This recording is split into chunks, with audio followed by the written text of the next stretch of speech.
Bonjour tout le monde, j'espère que vous allez bien. Donc, dans cette vidéo, on va vous présenter un sujet très important dans le domaine des réseaux et de l'informatique. C'est le serveur messagerie postfixe. Donc, cette vidéo est réalisée par des étudiants de l'École supérieure de technologie, Mariam Haddad, Mariam Qaddam et Hiba Belfqi, et qui est demandée par Monsieur Mohamed Zanan. Donc, notre plan. Premièrement, on va commencer par une petite définition de postfixe. On va parler des principes de base des serveurs messagerie. On va traiter l'architecture de postfixe. Et dans cette architecture, on va parler de comment postfixe reçoit le courrier, comment postfixe livre le courrier et ce qui se passe en coulisses.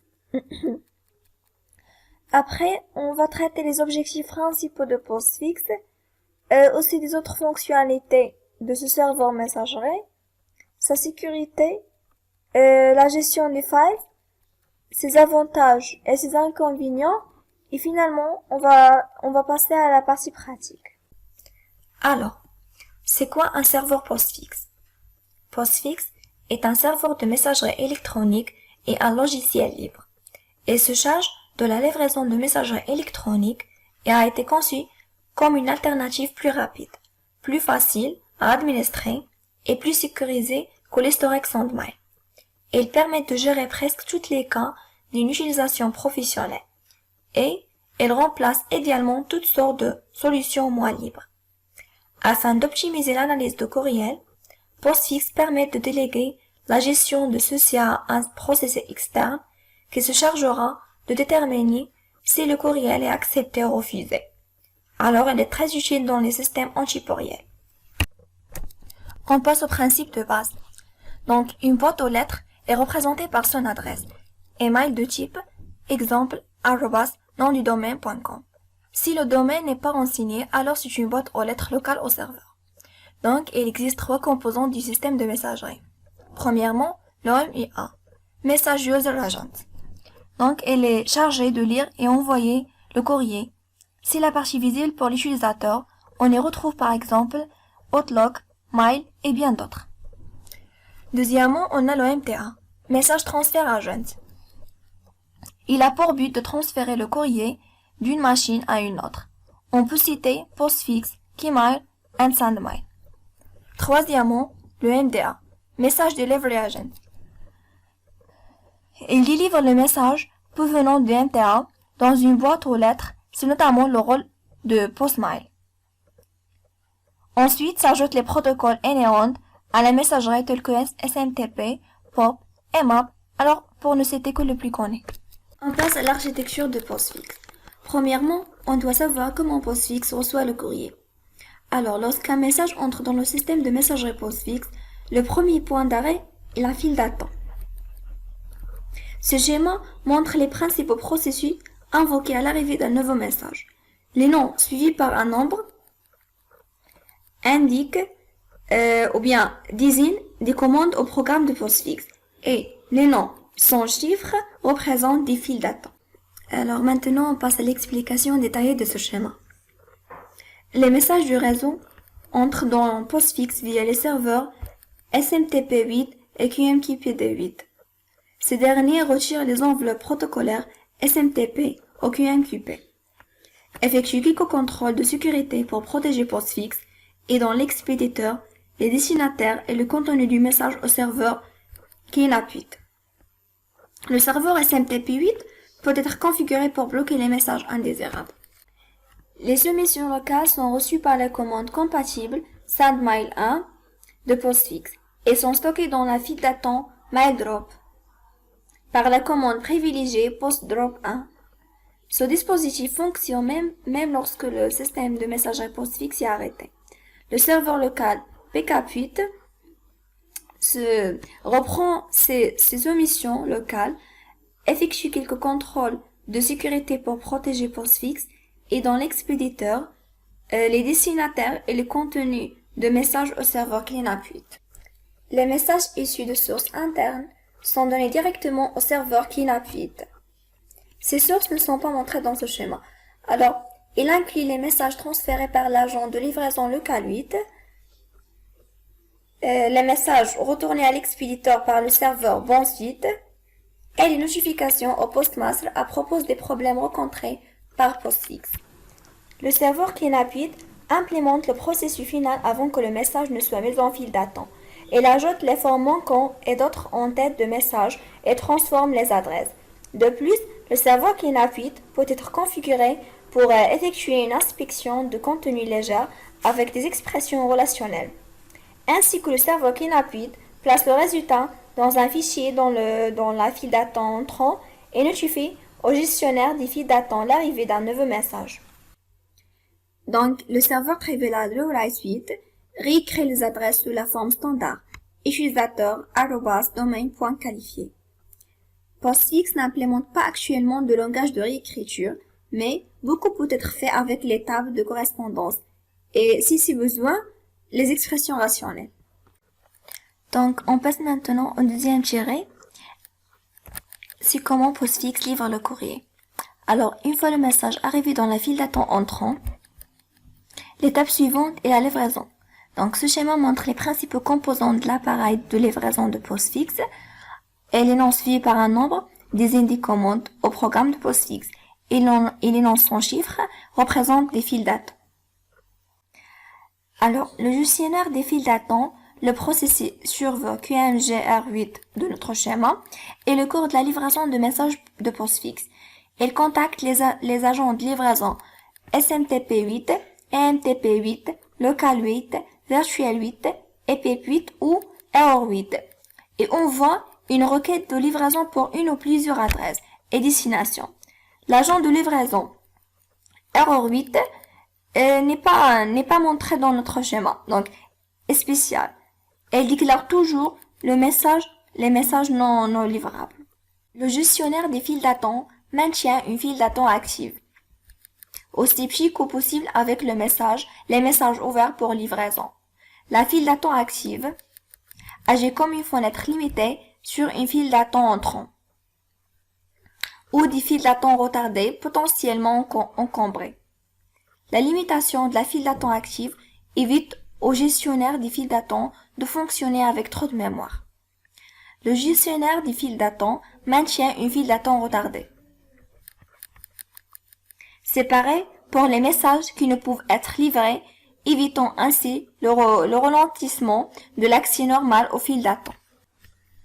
Le serveur Trivial Rewrite 8 résout chaque adresse de destination suivant ses classes d'adresses locales et distantes.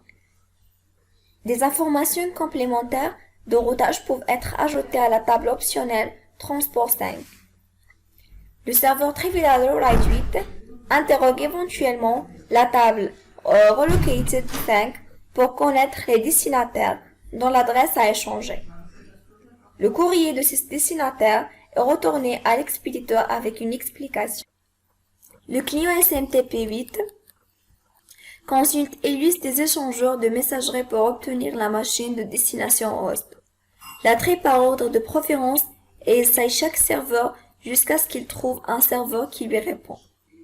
Elle encapsule ensuite l'expéditeur, le destinataire et le contenu du message comme exigé par le protocole SMTP, ce qui inclut la conversion de l'encodage 8 bits vers l'encodage 7 bits.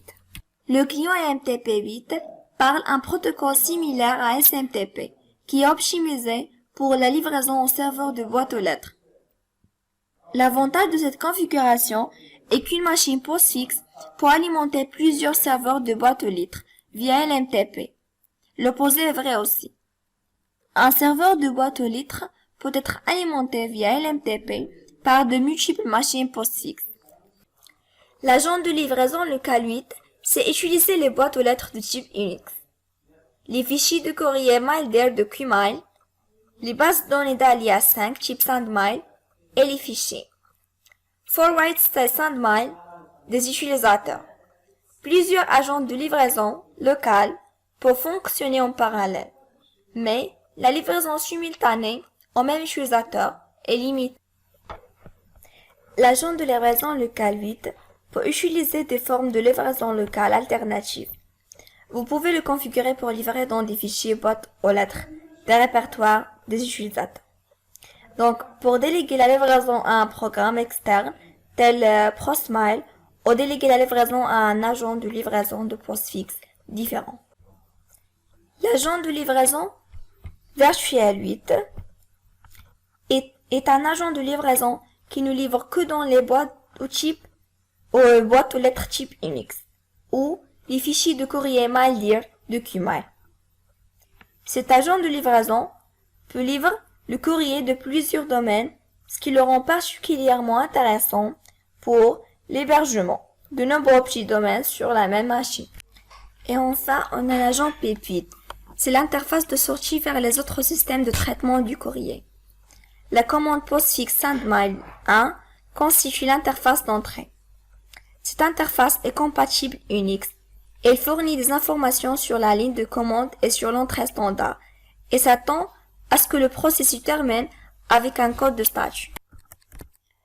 Alors, les parties précédentes ont montré un aperçu de la réception et de la livraison du courrier par postfixe. Ces processus serveurs sont reliés à d'autres qui effectuent des actions en coulisses. Alors, cette nouvelle partie, comment postfixe livre le courrier, tente de montrer chaque service dans son contexte. Donc, comme précédemment, les noms suivis par un nombre désignent des commandes ou du programme de postfixe et les noms sans chiffre représentent des files d'attente. Alors, on passe maintenant à l'explication de ce schéma. Le serveur résident Master 8 est le superviseur qui garde un œil sur le bon fonctionnement du système de messagerie postfixe. Elle est typiquement lancée au démarrage du système avec la commande postfixe star. Elle reste active jusqu'à l'arrêt de ce dernier.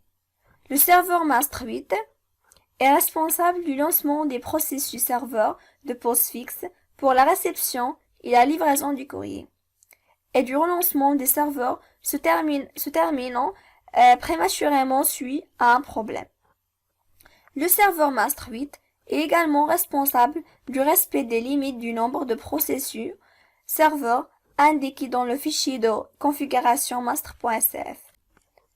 Alors ensuite, le serveur 1v8 implémente la connexion client et la limite du taux pour les serveurs SMTP8, SMTPD8. Le serveur 1v8 est disponible dans les versions 2.2 et supérieures de postfixe.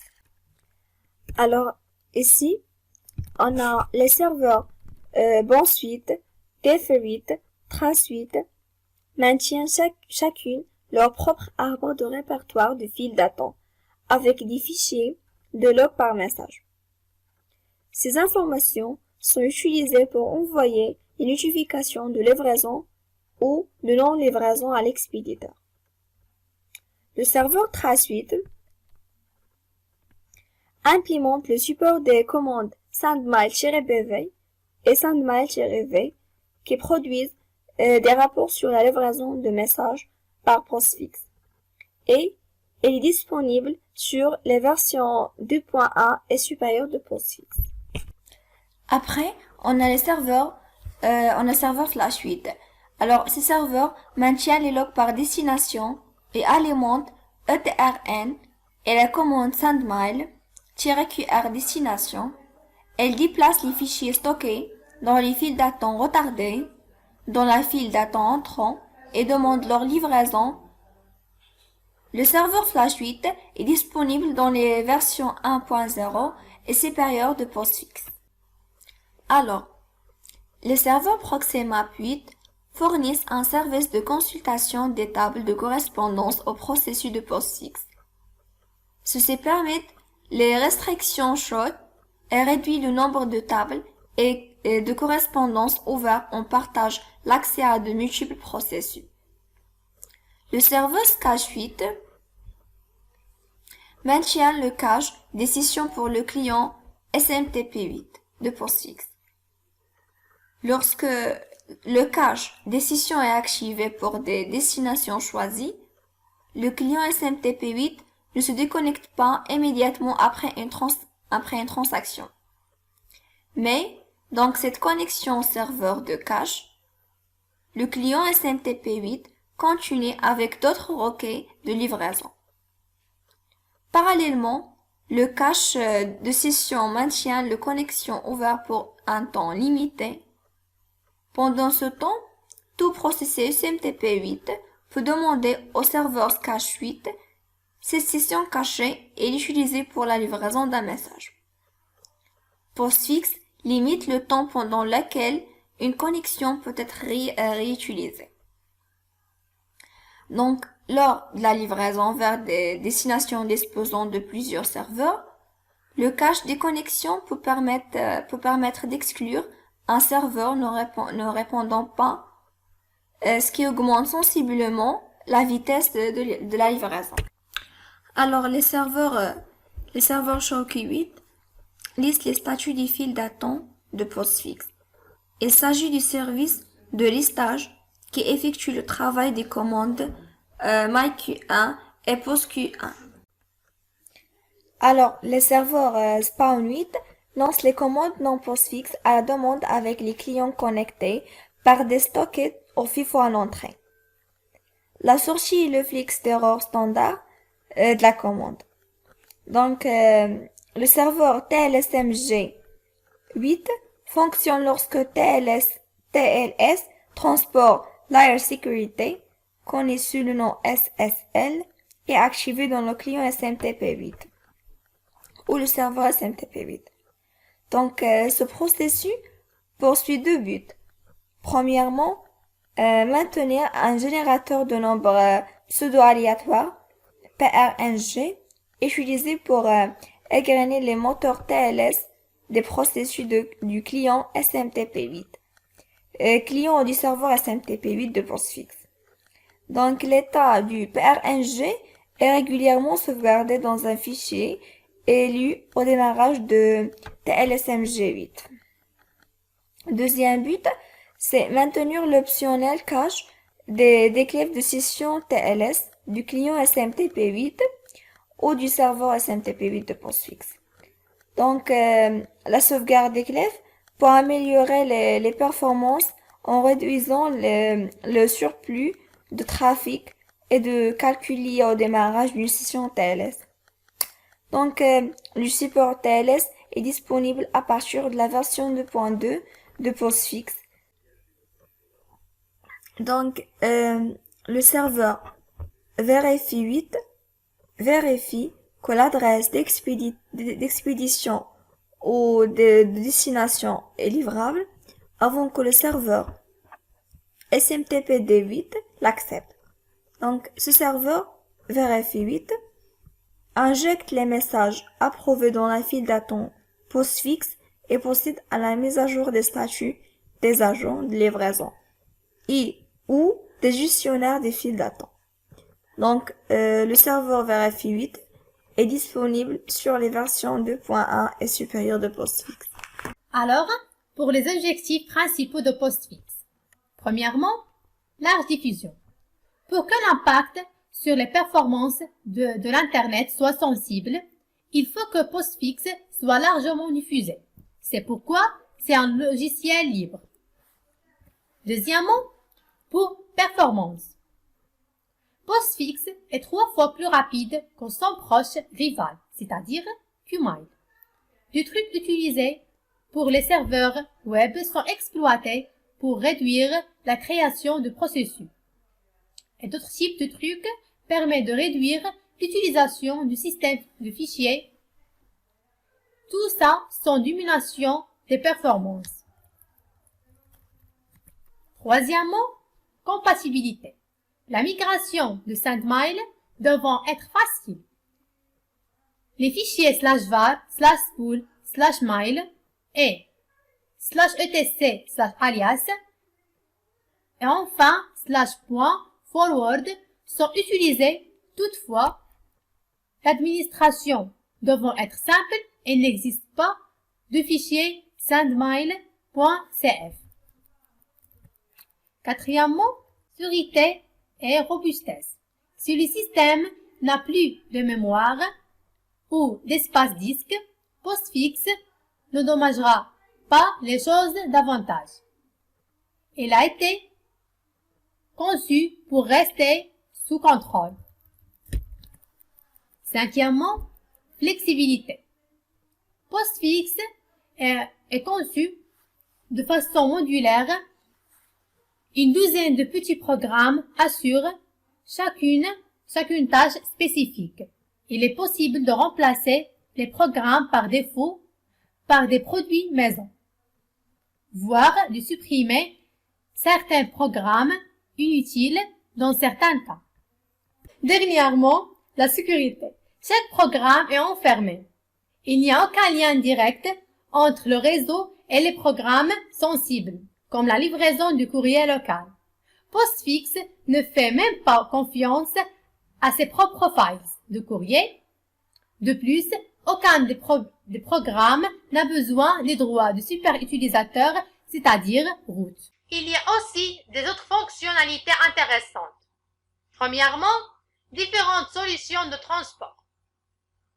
Autre SMTP, il est possible d'implémenter d'autres solutions de transport des messages comme l'UCP, TechNet ou X400, sans avoir recours à d'autres systèmes. Deuxièmement, domaine virtuel. Le changement d'une seule table suffit à ajouter un domaine virtuel au système de courrier, là où plusieurs niveaux d'alias et de redirection sont nécessaires avec d'autres systèmes. Troisièmement, le contrôle US. L'accès au système postfix est contrôlé. Les suspects usuels sont reconnus, requêtes RPL et DNS sur les adresses expéditeurs. Expéditeur de la commande Hello et liste noire.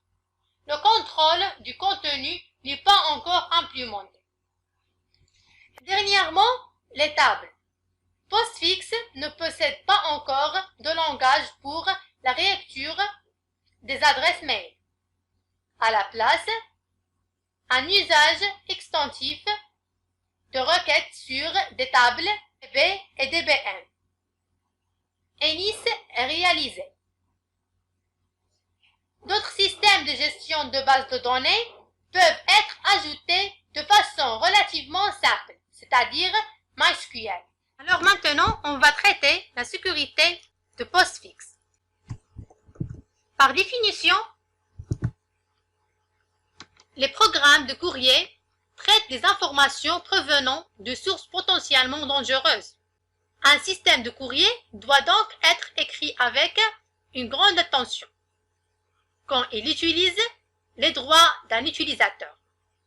Cela même s'il n'y a pas directement connecté à un réseau. Postfix est un système complexe.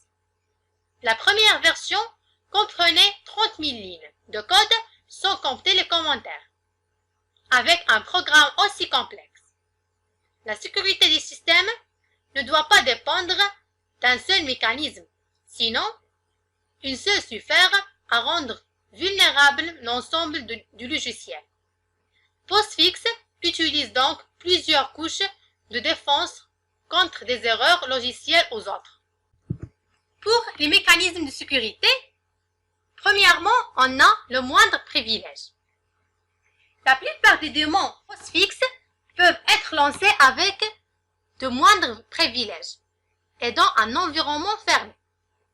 Cela est plus particulièrement vrai pour les programmes directement exposés au réseau, comme les serveurs et clients SMTP.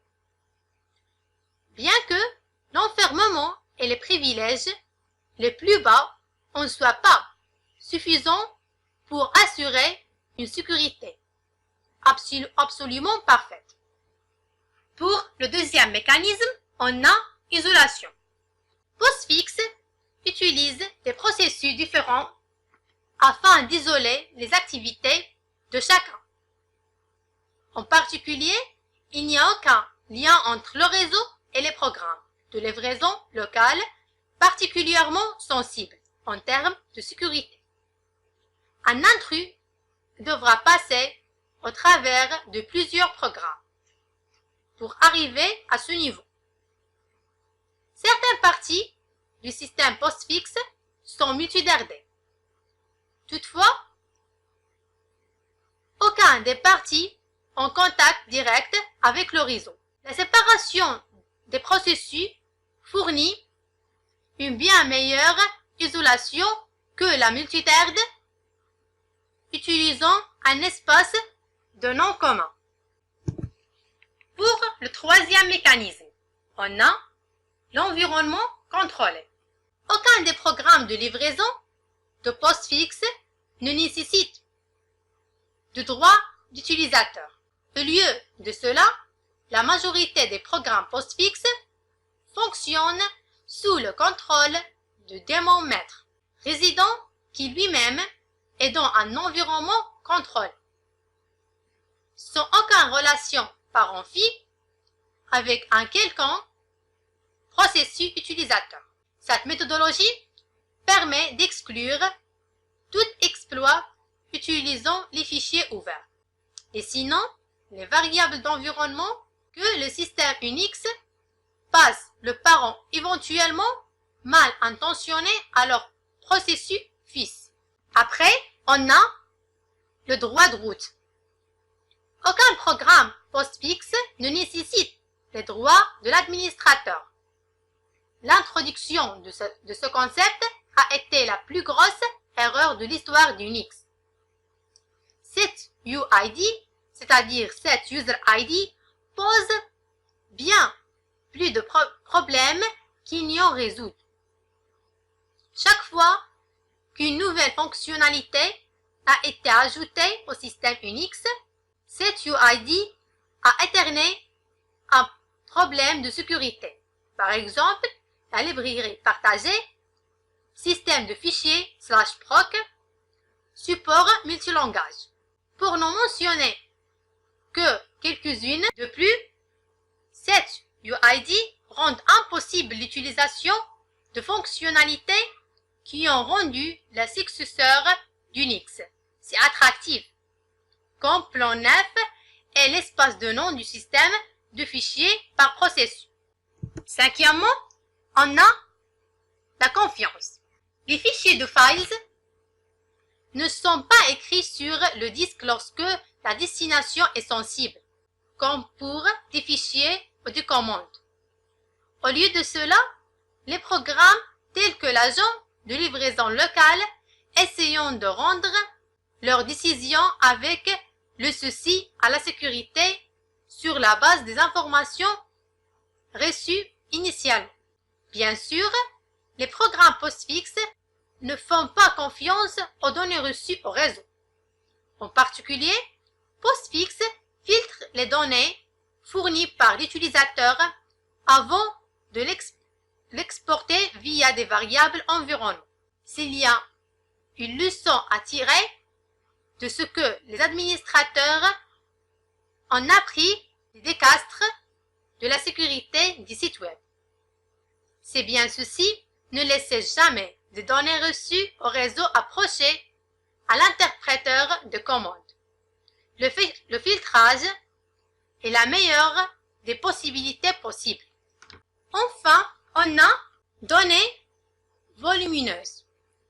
La mémoire pour les chaînes de caractères et les tampons est effectuée dynamiquement afin d'éviter tout problème de dépassement de tampons. Les liens longs dans les messages sont fonctionnés en morceaux de taille raisonnable et ressembler à la livraison. Les diagnostics sont également fractionnés, c'est-à-dire en un seul endroit, avant d'être passés au démon syslog afin d'éviter les dépassements de tampons sur les plateformes les plus anciennes.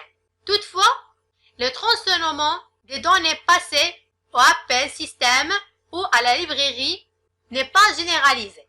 Sur certaines plateformes, le programme peut enterrer des problèmes de dépassement de tampons à cause du logiciel utilisé dans les couches inférieures. Aucun dispositif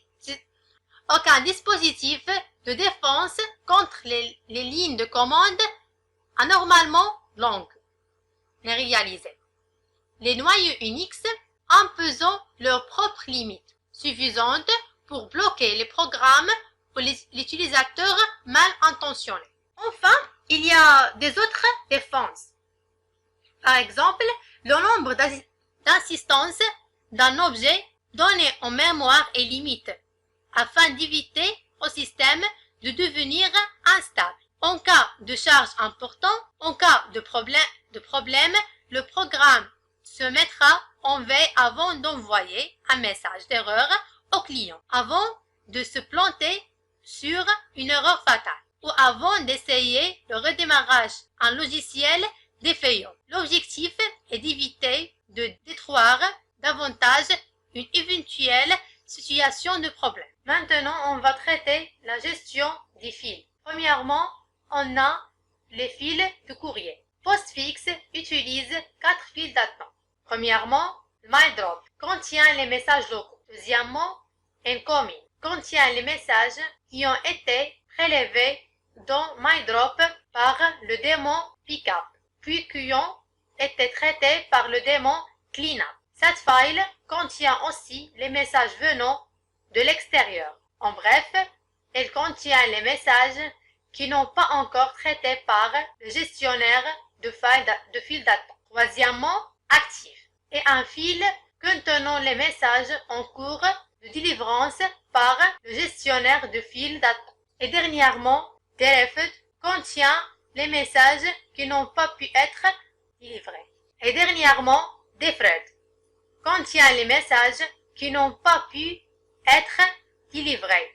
De plus, le répertoire /var/spool/postfix/defer contient les mails en attente plus longues et des répertoires qui sont hachés, afin de ne pas avoir des répertoires contenant trop de fichiers. Le contenu de la file d'attente peut être consulté avec la commande myculon.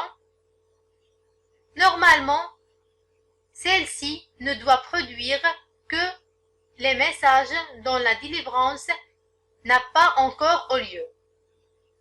Le gestionnaire de files ne garde en mémoire que les informations concernant la file active. La taille de cette file est limitée, car le gestionnaire de files ne devrait jamais se trouver à court de la mémoire à cause d'un pic du trafic de courrier. Dès qu'il y a de la place dans le file active, le gestionnaire de file y laisse entrer un message de la file incoming, puis un message de file deferred. Cette méthode garantit le passage de nouveau même lorsque la file deferred est particulièrement longue. Deuxièmement, gentillesse. Postfix essaie d'être un bon voisin quand il délivre un mail à un site distant. Postfix n'établira pas plus de connexions pour commencer. Tant que les livraisons réussissent, le nombre de connexions augmente jusqu'à une limite configurable et diminue en cas de problème. Le gestionnaire de files d'attente trie les messages par groupe et effectue un roulement afin d'expédier les messages suivant leur destination. Postfix enverra plusieurs messages simultanément au même domaine seulement s'il n'y a pas assez de trafic pour maintenir tous les canaux de sortie SMTP occupés. Ainsi, lorsque AOL s'occupe, puis redevient disponible, le système continue à livrer les autres messages. Quand les messages arrivent plus vite qu'ils n'en partent, Postfix donne la propriété au nouveau message. L'idée est que les messages les plus récents doivent être délivrés avec le plus court délai, alors que les messages les plus anciens sont délivrés lorsque l'activité réduit. Troisièmement, archivage exponentiel. Postfix effectue un archivage exponentiel quand un message n'est pas envoyé à la première tentative. Le gestionnaire de files marque ce message à une date future. Les messages ayant cette date future sont ignorés par le gestionnaire de files. Si la deuxième tentative échoue, une nouvelle marque est posée. Le déclarage correspondant au double de l'âge de message, ainsi le temps écoulé entre deux tentatives doubles à chaque échec. Cette méthode qui s'appelle l'archivage exponentiel. Dernièrement, on a sauvegarde de statut de destination. Le gestionnaire de files maintient une liste limitée, à court terme, de destinations inaccessibles. Cette liste permet d'éviter des tentatives de livraison qui échouèrent. Cette fonctionnalité montre tout son intérêt lorsque les messages archivés pour cette destination sont nombreux. Pour les avantages de Postfix, on a premièrement les avantages par rapport à ses prédécesseurs. Le serveur de messagerie standard sur les systèmes Unix est le serveur SendMail. SendMail a fait ses preuves. L'inconvénient est son mode de configuration. Toutes les fonctions de messagerie sont réalisées par un seul programme. Sa structure est dite monolithique à la configuration du fichier sendmail.cf. On est de temps plus compliqué.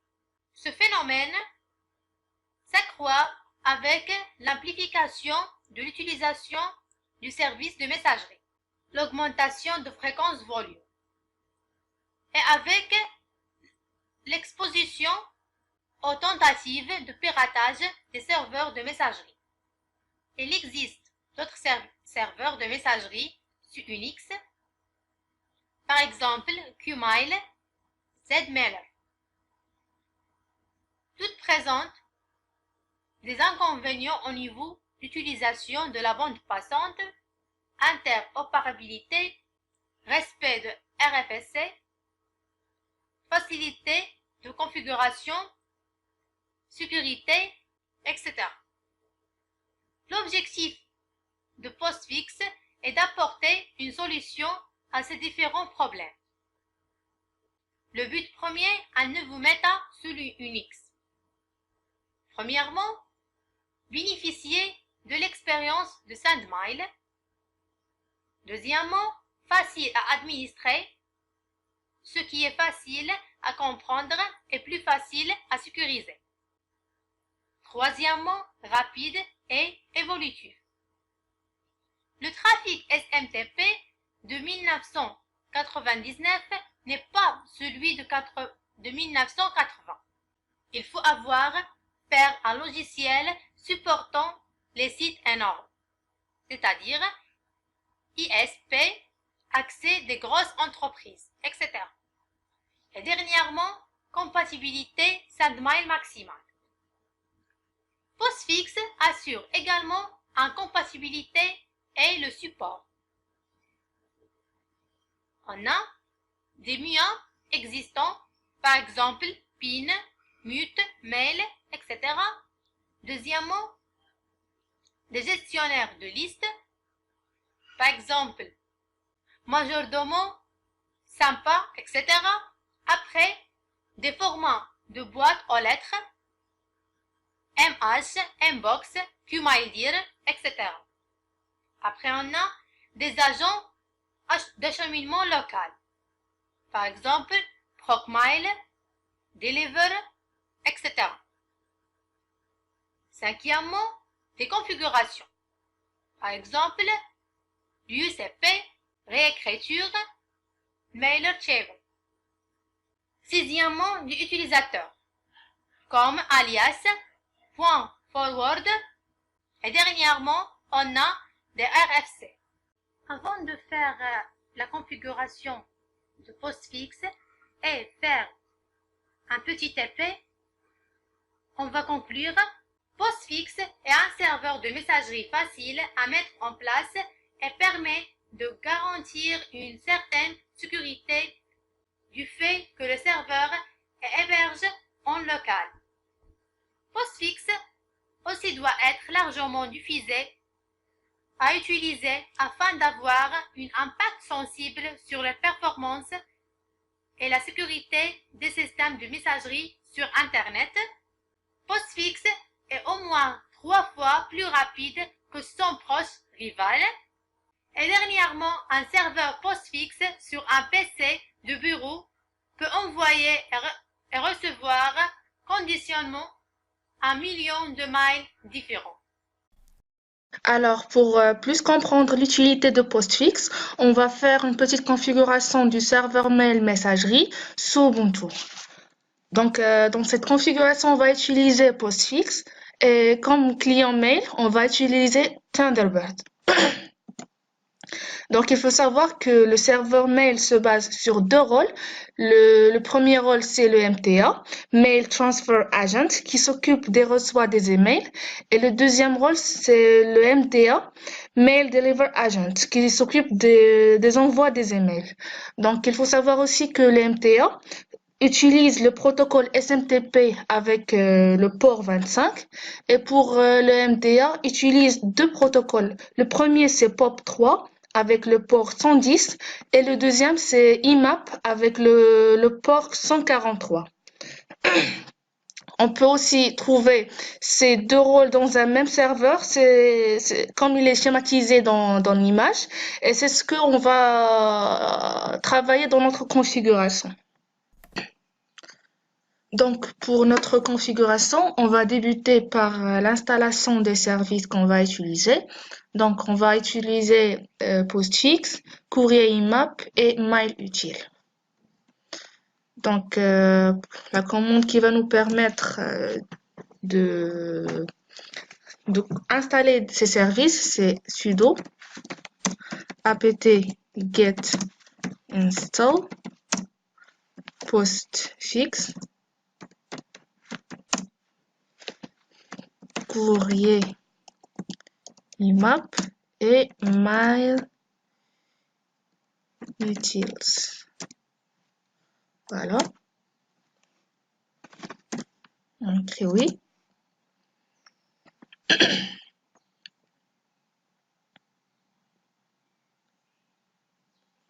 Donc, si vous avez déjà installé postfix, vous allez le reconfigurer grâce à la commande sudo dpkg-reconfigure postfix.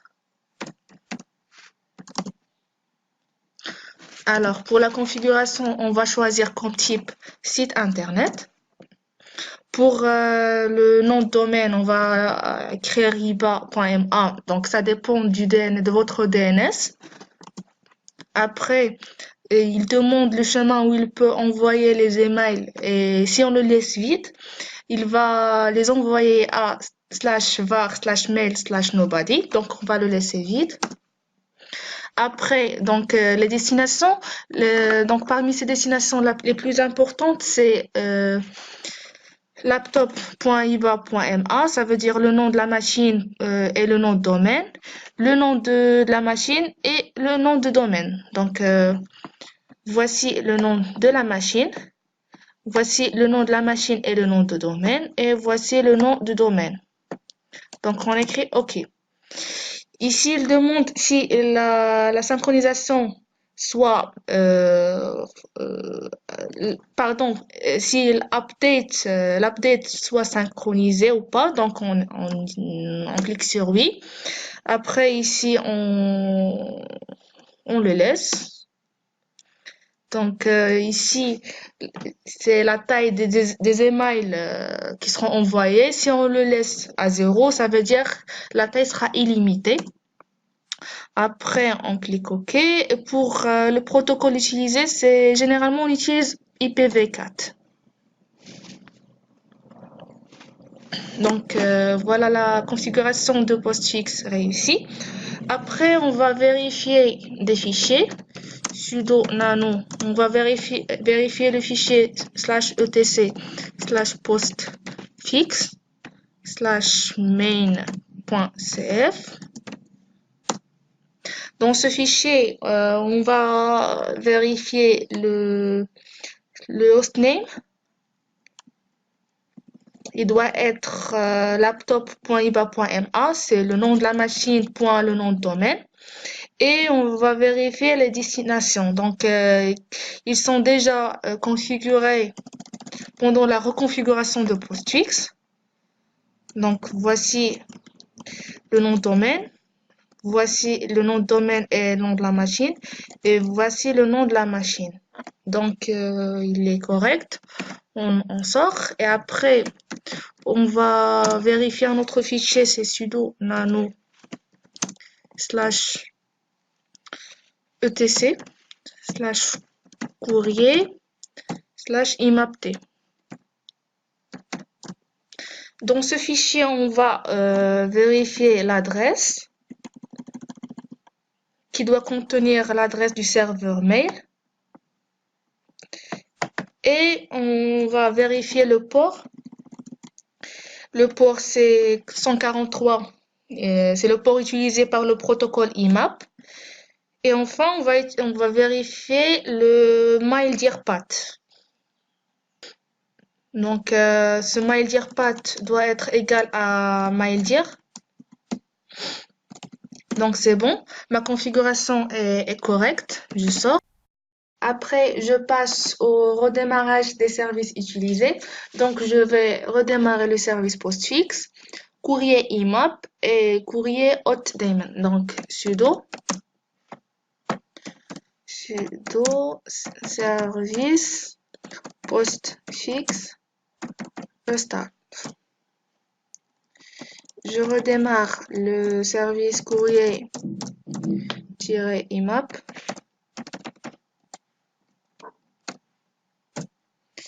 Et enfin, je redémarre le service courrier-hotdaemon.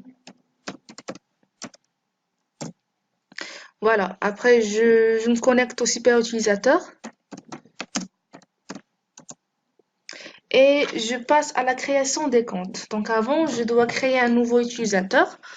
Add user. Par exemple, on va le nommer Linux. Ou bien test 01. Son mot de passe, ça sera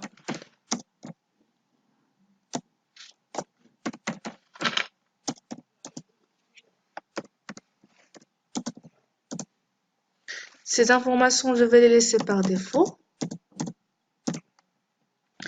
Et après, je me connecte à ce nouveau utilisateur.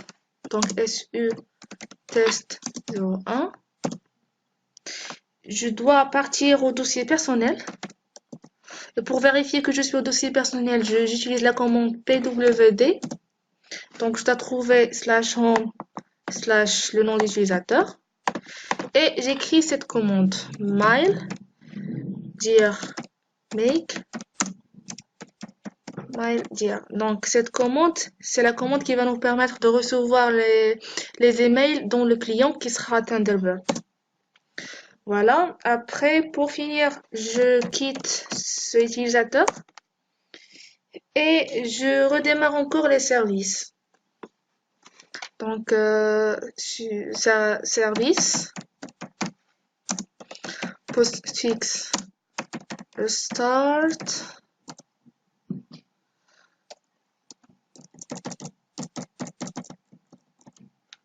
Service courrier-imap restart.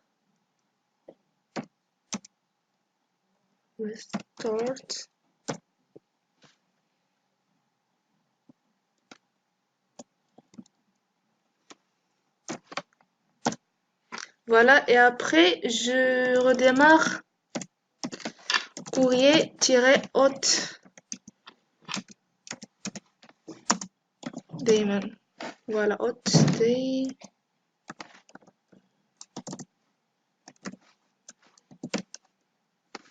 Donc, j'ai déjà une petite faute ici. Voilà. Et maintenant, on passera au test. Donc, je vais envoyer un email au utilisateur qui est créé. Donc, mail to test 01. Pour l'objet, je vais écrire test. Et pour le message, par exemple, ceci est un test. Voilà. Après, je passe au client qui est Thunderbird et je crée un compte pour ce utilisateur. Donc, pour le nom, ça sera test01. L'email adresse test01@laptop, c'est le nom de la machine, point le nom de domaine, liban.ma. Et on écrit un mot de passe.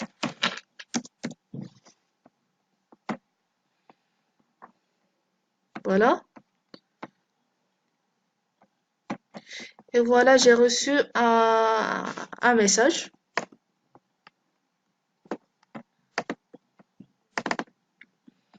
Le voilà. Je peux répondre à ce message. Comme je peux écrire un autre message. Donc, je peux répondre grâce à ce bouton-là replay. Ou bien, je peux écrire un nouveau message aux routes. Et j'écris comme sujet réponse. Et voilà, merci. Par exemple, comme message, je l'envoie. Et j'ouvre mon email qui va contenir, voici mon message, numéro 20. Donc, j'ouvre le message numéro 20. Et voilà. Le message, c'était merci. Le voilà avec le sujet réponse. Donc, ça montre que notre test est réussi. Je peux même aussi créer des nouveaux utilisateurs et les faire communiquer entre eux. Donc, je vais faire ce test. Donc, add user test 02. Donc, j'écris le mot de passe. Je laisse encore ces informations par défaut. Et je me connecte à ce nouveau utilisateur. Donc, SU test 02. Je pars au dossier personnel, encore, je vérifie encore. Donc, je trouve que je suis au dossier personnel. Après, je réécris la même commande, mail dir make, mail dir. Et voilà, je quitte encore, exit. J'envoie un message mail to test 02. Test 2 comme sujet. Et encore, ceci est un message 2. Par exemple, c'est juste un test pour vérifier si le compte va réussir ou pas. Je pars encore au Thunderbird et je crée un nouveau utilisateur. Son nom c'est test02. Test02 laptop.iba.ma. Donc c'est le nom de la machine et le nom de domaine. J'écris un mot de passe.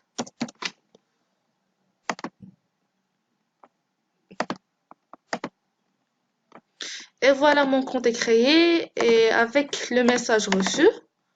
Donc, ceci est un message 2. Donc, je trouve que notre test a réussi. Je peux aussi communiquer entre ces deux utilisateurs.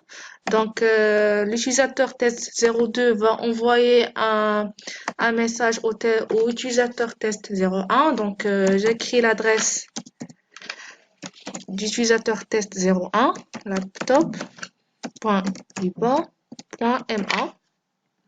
Avec le sujet 1, je vais le laisser vide, par exemple. Et j'écris bonjour test 02 comme message. Ou bien test 01.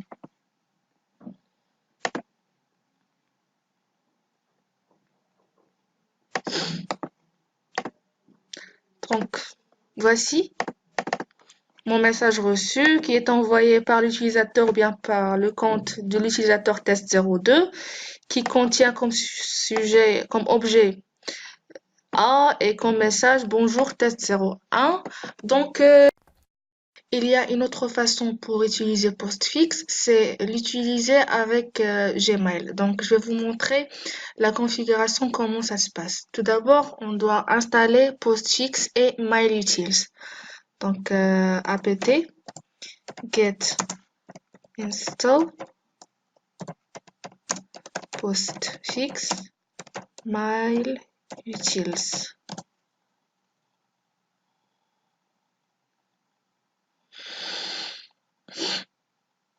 Si vous avez déjà installé Postfix, vous pouvez le reconfigurer grâce à la commande dpkg-reconfigure Postfix.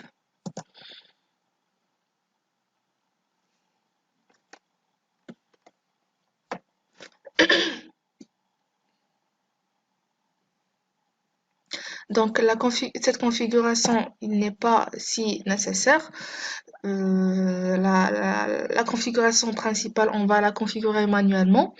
Donc on choisit site internet puisqu'on utilise le SMTP. Ici, normalement, dans cette configuration, on doit écrire le nom de la machine, donc hostname, le nom d'hôte, donc mon nom d'hôte c'est laptop, donc je clique OK et je laisse les autres informations par défaut.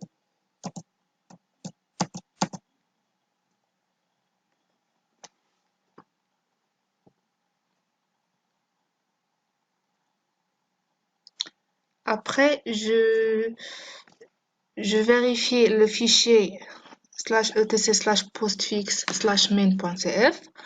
Donc, nano /etc/postfix/main.cf.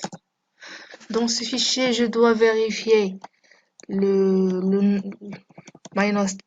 hostname. Donc, il doit contenir le nom de la machine. Et my destination qui doit contenir localhost pour le nom de la machine. Et le nom de la machine. Après, je dois vérifier relay host qui doit contenir smtp.gmail. Voilà. Et aussi, donc, on doit ajouter ces lignes. Donc, pour la première ligne, c'est pour activer l'authentification, ça c'est pour Postfix.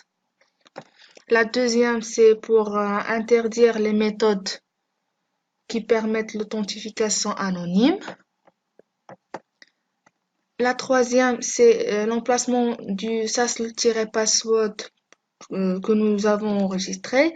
La quatrième, c'est l'activation du cryptage start TLS pour le SMTP et finalement l'emplacement des certificats d'autorité de certification pour TLS. Donc mon fichier est prêt. CTRL X. Oui. Prêt. Après, je vais créer un fichier. Donc nano. Pardon. /etc/postfix /ça.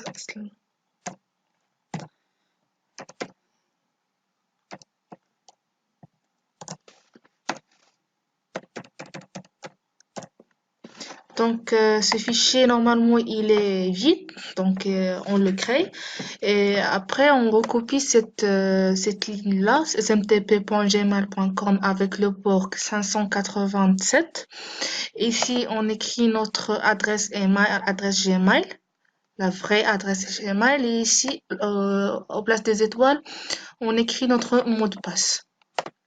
Après avoir écrit les informations convenables, on enregistre et on quitte et on convertit le fichier sasl-password en un fichier de base de données et on supprime le fichier d'origine du serveur. Nous pouvons utiliser la commande postmap pour la conversion. Donc la commande c'est postmap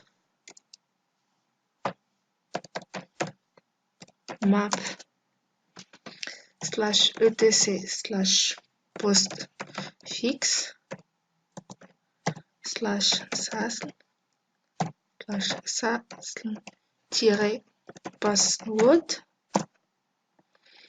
Après, donc cela va créer un fichier sasl-password.db au même endroit.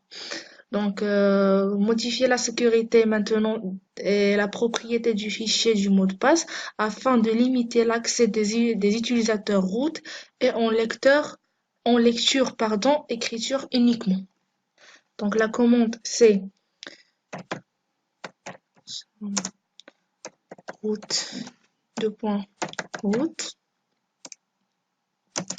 /etc/ postfix /sasl-password. Donc, je vérifie. C'est bon. Après, la seconde commande des propriétés, chmod 600 /etc/postfix.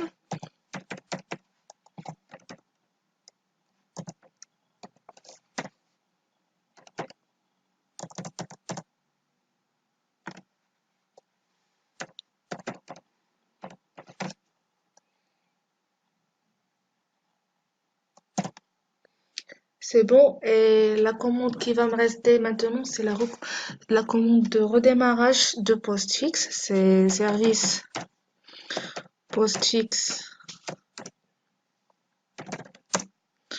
restart. Maintenant, on passe au test ou bien l'envoi du mail. Donc, la commande du test, donc on va écrire echo le message qu'on veut envoyer, mail-s l'objet, et on écrit après l'adresse mail ou bien l'adresse Gmail d'utilisateur ou bien à qui on veut envoyer le message. Après, donc notre message il est envoyé. On part à la boîte Gmail de la personne où on avait envoyé. Donc voilà le nom. Et voici le message envoyé. Donc bonjour, ceci est un test. On peut refaire le test. Donc je change l'objet, je le rends test 1 et le message. Je peux écrire par exemple merci. Voilà. On part à la boîte email. Et voilà, mon message est reçu. Voilà le message. Donc, et voilà l'objet. Comme ça, on peut conclure que notre test ou bien que notre deuxième TP est aussi réussi. J'espère que les deux TP ont pu vous aider à comprendre plus l'utilité de postfix. Et merci.